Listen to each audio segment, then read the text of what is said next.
Agréablement installé sur le site de l'Université de Gap, l'Institut de formation en soins infirmiers et aides-soignants s'apprête à ouvrir ses portes pour sa grande rentrée du lundi 2 septembre 2013.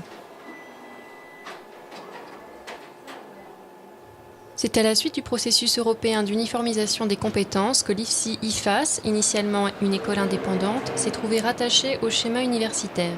Les 3 années d'études et de stage du cursus infirmier étant désormais reconnues comme un diplôme de niveau licence. Il y avait deux médecins. Le fait d'être positionné au sein du pôle universitaire ex-Marseille Université permet d'améliorer les liens avec nos nouveaux partenaires qui sont des universitaires et nous sommes pour le coup un des premiers IFSI en France à être vraiment localisé à proximité d'une université. Après 3 ans de projet et une année de travaux, la rénovation de l'aile gauche du pôle universitaire de la Méditerranée est enfin terminée.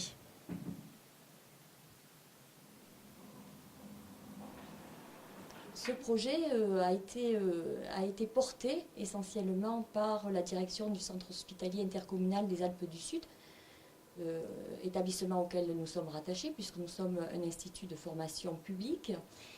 Et après de nombreuses négociations avec les financeurs, eh bien, le conseil régional a acté ce projet et donc a financé les travaux à hauteur de 80%. 20% reste en autofinancement du centre hospitalier dont on dépend.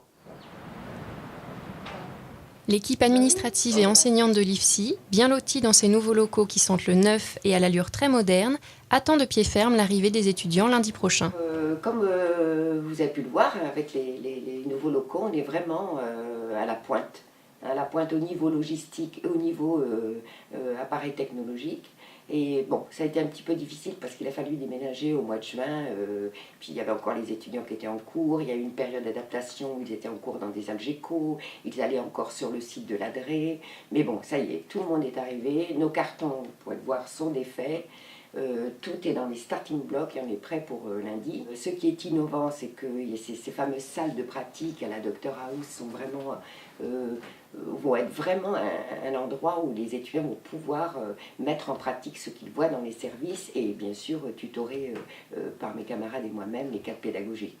Donc en plus on est en centre-ville, on peut côtoyer d'autres étudiants, en l'occurrence les métiers de la montagne, donc ça fait un melting pot. Les aides-soignants aussi, les paramédicaux sont là, et ça va, je pense, faire une émulsion extrêmement riche pour ces futurs professionnels que l'on attend polyvalents et bien sûr toujours plein d'initiatives et de créativité.